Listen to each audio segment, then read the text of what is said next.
Well, hello, Sandy. Amy, good afternoon. How are you? You know, living the dream. I, I love that. Same. Trying to be always positive, I think the more I get comfortable in life being comfortable, I sometimes take things for granted. I think it's human nature.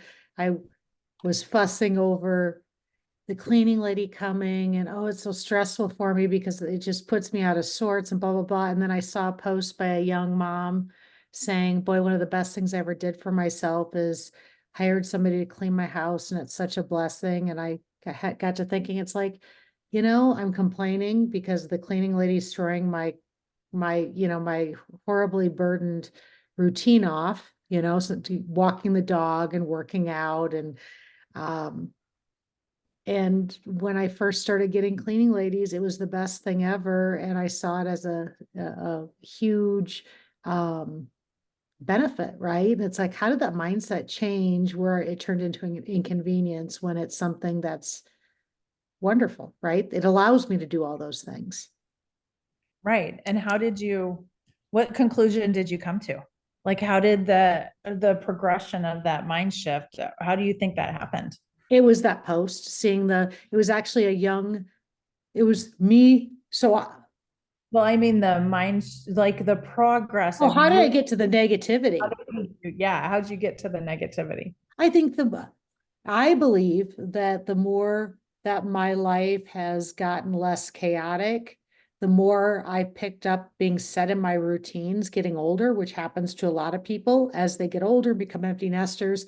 So then whereas before there was no such thing as a real routine, it changed every day. There were some routines, but I mean, you really had to be agile. And so that was just one more thing. So I think I got to that point because it was messing with my routine. Yeah. And even the flexibility to do what I want. I don't know. I think maybe more frigid with age, and I think it's as much age as lifestyle settling down. Yeah. I That's can what I think. I can completely see that.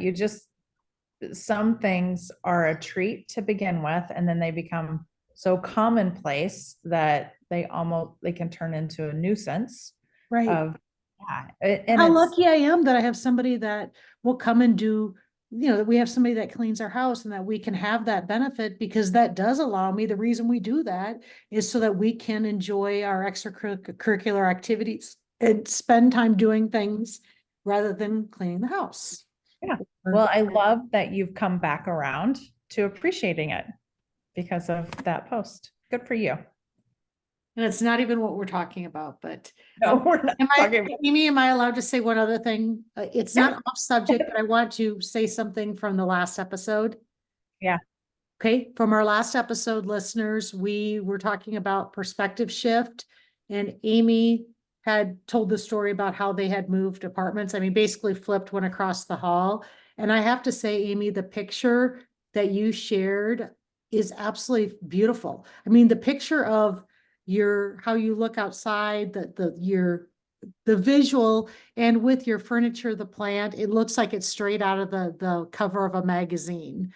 And I wanted to tell the listeners that if you follow us on Instagram or Facebook under Your Real, Your Ideal, I always post, I'm a picture person, but when we talk about things, I will post the pictures on there. And then I also post the links to stories that we talk about. So if you want to see Amy's place, go look at us on Instagram or Facebook because it's beautiful. You know, that is really funny that you say that because I saw that picture get posted and I had given you that picture because that was like the first sunny day that we had when we moved in and you could see the skyline. It was crisp. It was like it just felt good. That was the whole reason we moved in. But what I noticed in that picture is there's a dog toy on the couch because our dog must have been up there. And I think my phone is sitting on the ottoman. Like there's like stuff sitting And around. I I was like, never noticed either one of those. I was just struck by the beauty of the picture, how comfortable I would feel in your home and how I can see why it was worth the Yeah. shift in moving. And it just had a zen to it. How about that? And in fact, I you would love think that I would have posted, back to our clip for when we put this on YouTube, I'd take a face or something, but I thought the room was so representative. Yeah, so funny. Okay, well, glad. It is lovely. We are enjoying it. Okay, so today we're talking about fear. So we're going to shift gears and actually talk about our topic. And the reason we're talking about this is because I overheard somebody saying that fear is a big limitation, especially for women in succeeding in the workplace or in succeeding, like just going for what they want. It's significant for women. Okay. So I overheard that and was like, well, isn't that interesting? And so I, started doing a little digging and can't say I found exactly what this person was quoting, but I did find a lot of interesting stuff about fear and Mhm. women. So, what do you And what think? is the fear of? I guess I'm probing a little bit because I'm trying to relate to what the fear is for.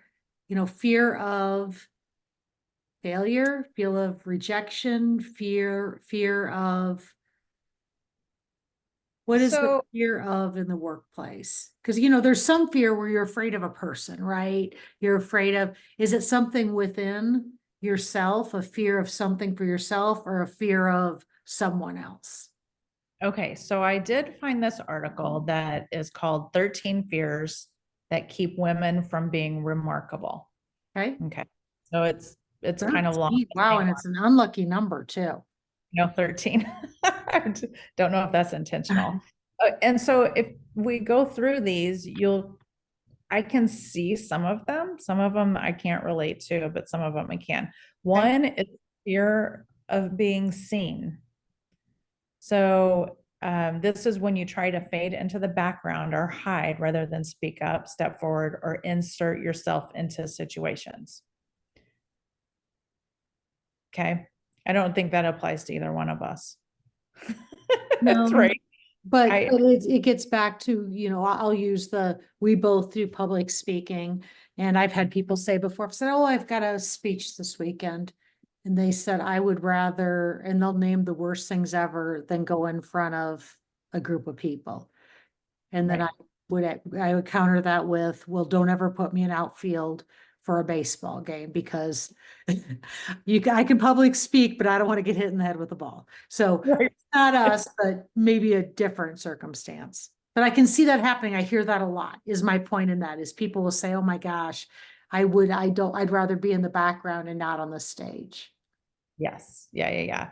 Yeah. Here's one, fear of rejection. And I could relate to this one. And I'll tell you a story. I love football. Okay. And I don't know if this is fear of rejection or not, but it felt like I don't know why I'm And you spinning. really like football this morning. Oh, yes, because the Chiefs won last night. A great game, too.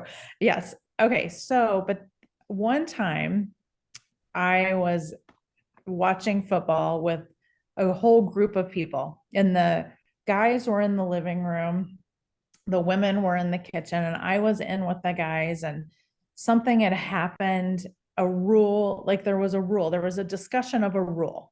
And I was like, oh, yes, I think the rule is this. Okay. And it's like the guys just kept on talking. And then they were trying to determine the rule. And then one of the guys said exactly what I said. And all of a sudden they were like, oh, is that what it is? Oh, yeah. And that struck me. At that point, I was like, from then on, I have not talked football with them because I don't know. See, I don't know if it's fear of rejection, but it is a fear of I don't think The they're gonna fear like is a what waste of I time. say. Exactly. It's like I may or may not know the answer to this, but they're not even gonna hear whatever I say. That was kind of my determination.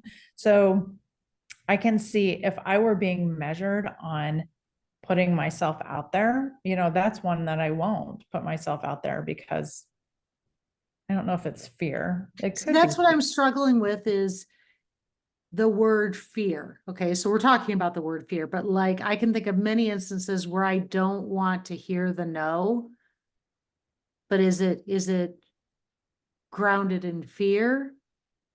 Is it, it's the out, I like being accepted, right? So is it a fear of not being accepted?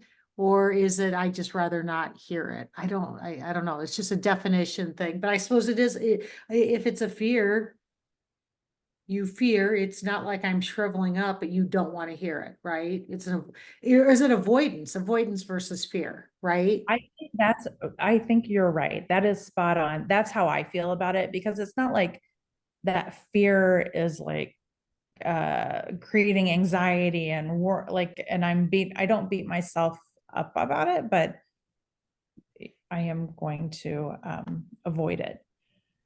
Hmm. I'm wondering what the definition of fear is, but I'm, one I, of them oh, fear right here is characterized by escape and avoidance behavior. So it's saying avoidance is a behavior of fear. of that is pushed by the fear. Escape and avoidance are two behaviors Yeah. that stem from fear. Yes. All right. So this one right here, I completely it's that fight or flight, right? Fear, like you get into that fear and it's fight or flight. And so the flight I would say is the avoidance piece of it. Mhm. Yes. Right. Another reason which you had just mentioned is this fear of rejection of somebody saying no or telling you that you can't be. Fear of being wrong. Um, I will say I am like that with some people, especially people who don't make me feel safe in being wrong. Like, there is, people who just point out that you're wrong and attack you for it instead of having a conversation about it. I think that's my avoidance right there. And I think, sometimes fear of I can think of instances where I worry, did I miss something? Was I not listening well enough? Did they already say it? So am I going to ask and I say that would be a fear. Am I going to ask a question that they're going to look at me and say, we talked about this in detail last time? And even when people say nothing is a stupid question, well, it sure feels stupid when it's been discussed already. And whether it's lack of listening or did I miss that because I was thinking about the other piece that they said. So then I'll sit there and there will be a fear of asking the question because, oh my gosh, what if it's been explained? What if I'm asking something that is, and usually if it isn't explained, I don't feel like there's anything that's a stupid question if you need clarification, but if it's my, uh, misguided listening skills, then I have a fear of that. Yeah. So you're just very good at this because that's another one that says fear of being unprepared. So that's a bit about you coming into a conversation and concerned that, you haven't heard the whole thing. And so you just don't participate and you're afraid to ask those questions. Yeah, I could see that. Or here's another one, fear of not knowing enough, fear of sounding stupid, fear of success, fear of speaking your truth. Sandy, I think a lot, I don't know about you, when you were first starting out in your profession and you were working with a lot of men, and I was working with a lot of men, I do specifically remember having a fear of speaking up, a fear of saying certain things. I was very much a listener um, and I wanted to be prepared before I had any conversation. It was like I've got to make sure because being a female in that type of environment, you want to represent, you don't want to be the dumb one in the room. Right. because you are representing your gender, I would say. I remember, and I think I brought this up at one of our podcasts, but young in my career, new in my career, and I trying to play along with all the guys. I grew up with brothers and the talk and the banter, and then I overheard somebody call me a lippy bitch. She's a Right. lippy bitch. And it's like, well, they're all, and so I participated, and all I did was join in on the conversation. And I heard that label. And I think they all actually thought they were being funny. They didn't think I was going to overhear it. But yeah, and that made me think twice when I participated. Then then there were times it's like you don't contribute enough. You got to be a better sport. Your skin's too thick. It's like, well, I can't really win here. So it was a fear of speaking up because you're better off not saying anything, right? Than Right. So here's something I noticed this morning. Speaking of that, like you can't win, right? so There. speaking of Libby bitch, you're not winning. Well, speaking of this, we can't be to this. We have to have this balance of, you can't be too assertive or aggressive. You have to, there has to be this sweet spot. Okay. So this is what's been going on in Kansas City. I don't know if you've noticed, but Taylor Swift has started going to the Chiefs games because Right, she's dating one of the players, right, Travis, just right. in case you don't know that. And I'm sure. I look up, and I'm one of those that actually looks up and pays attention. And as my husband's texting his aunt, who's like, I'm gonna barf if I see her. And I'm like, you know what? If it's Yeah. good for the NFL, you go for it. And if Right. Okay. So there's been a lot of conversation, yes, about her being seen celebrating and, like quit showing her celebrating. Yeah, yeah, yeah. Now, last night, Jason Kelsey was kept getting shown celebrating, and everybody was like, "Oh, isn't he awesome? Look how great he is." And it was just a little bit like okay, so what's the problem here? right. Is it because she's a female and she's celebrating? And it's okay for him to be doing the exact same stuff and even more over the top stuff and being celebrated for it and not being judged. I think it's a great point because you think about, I'm just thinking through the list of men that have their sports teams and they're showing them, you've got Bill Murray with the Cubs and Matthew McConaughey with Texas, and they're showing them every 5 seconds, right? And you think about NBA games and again, but they're so negative. But I'll tell you what, do not mess with those Swifties because they will kick your ass, people. So Yes. And yes. And I love that these young Swifties are now like excited about football. But anyway, the other thing I noticed about that is Jason Kelsey is a big guy. Okay. And I was looking at the photo because he like ripped off his shirt and he was like standing there yelling. I don't know. Did you see this at all? you know what? I didn't know that was him. I saw some things in my feed and I thought it was just a fan, Oh, honestly. no. No, it's Wait, that Travis's. was him. I didn't know that. I missed that. Okay. He was up in the box. Okay. So he's a big guy. And I kept thinking, boy, if that was a big woman up there showing more skin than should be shown, or, than some people would think, it's this double standard of body acceptability, right?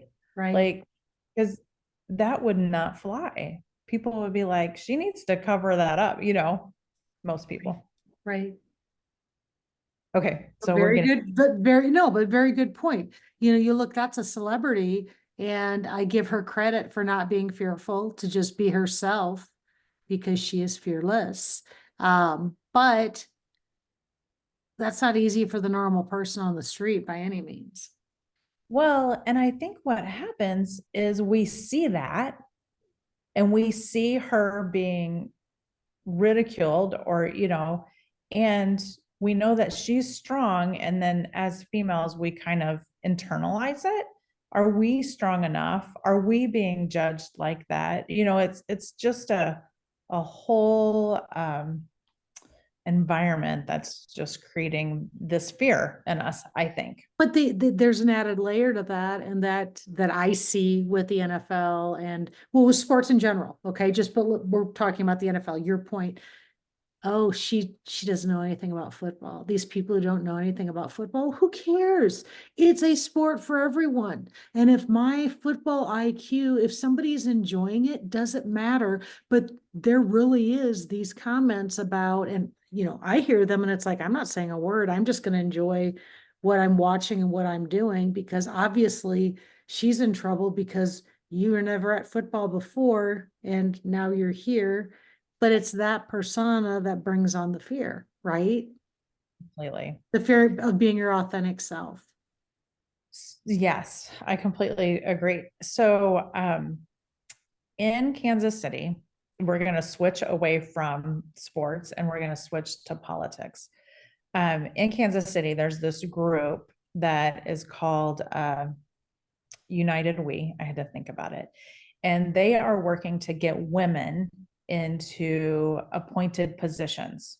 Okay. So they are a whole group. They're finding councils and all this stuff who have that people can apply to be on or whatever. And they work to get these boards and councils balanced with women. Okay.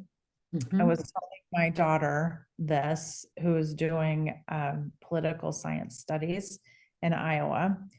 And so we were chatting about it, and she's like, the research says right now, when women are in office and like in a legislator in a group, they are not actually changing the policies the way we thought they would, having a different female perspective.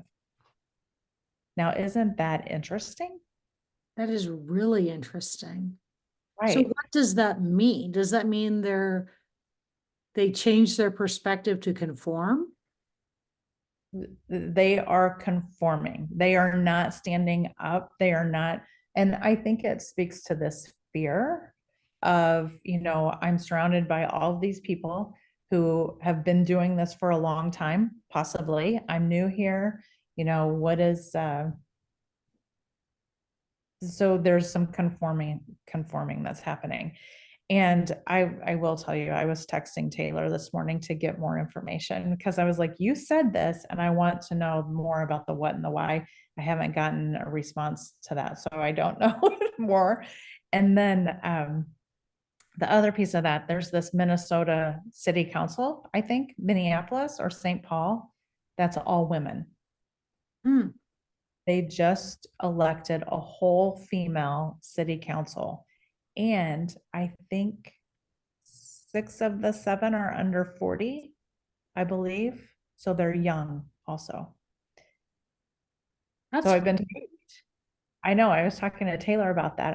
I was wondering if that's going to change the policy now because they're all young, new, and not surrounded by that would be men. a good study to follow. Yeah. Interesting. All right. So fear, on we go. One of the things that the very last thing they listed, which I thought this was kind of huge, is fear of standing in your power. Yeah. And it's a combination of all the other fears combined. So it's the big whammy. What does that mean? Fear of standing in your power. It says reluctance to honor your space in the world. And it's a refusal to acknowledge your core values and your right to have a voice. That's sad. I know. Isn't that sad? But again, I'm going to go back to Taylor Swift being this, she has a voice and she's strong enough to say, I have a right to have a voice. And I can be sitting here and what you say doesn't bother me, but not everybody has that strength. Right, right. And the fact that this keeps coming up, fear, and fear is kind of a strong word, right? Because we use other words like avoidance and acceptance, and they're kind of softer words, but there's something about the word fear that gets your attention, right? Nobody Right. wants to be fearful, and they always want to help somebody to stop being fearful, right? It's something we don't want to do. Is there anything good that comes out of fear? I looked that up as we were talking because I was like, boy, is there anything good? And the biggest thing is that it just protects you from danger.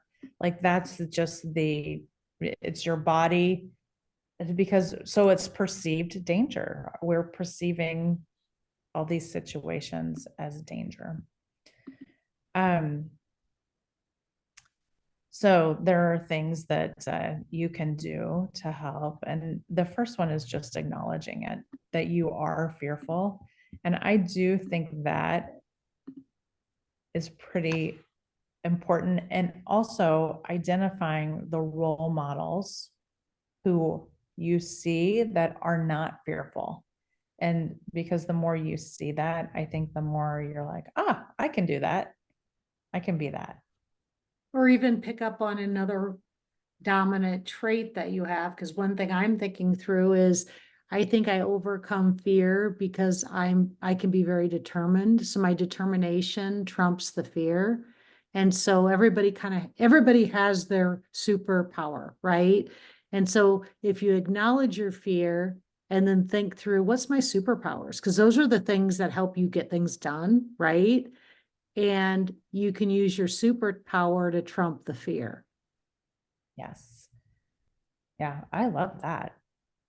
What would be think about like when you are not fearful, what trait do you think it is in you that can overcome the fear? So that's interesting you asked that. Like what I would say confidence. Mhm, That's typically because I'm just sitting here thinking preparedness and confidence are probably the two things. Because when I feel prepared, I feel like I'm confident and I can speak on it and I'm good. mhm, If I don't feel like I'm informed and prepared, then I'm usually I'll step back. So mhm. those are mine. What about you?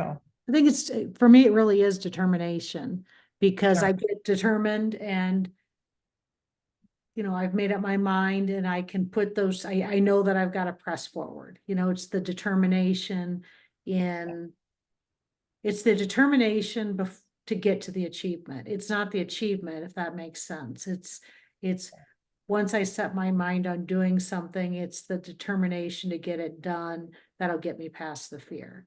So I'm thinking of the end game. So my number one strength is uh strategic. And so I always have the end in mind, right? I know what I'm trying to get to.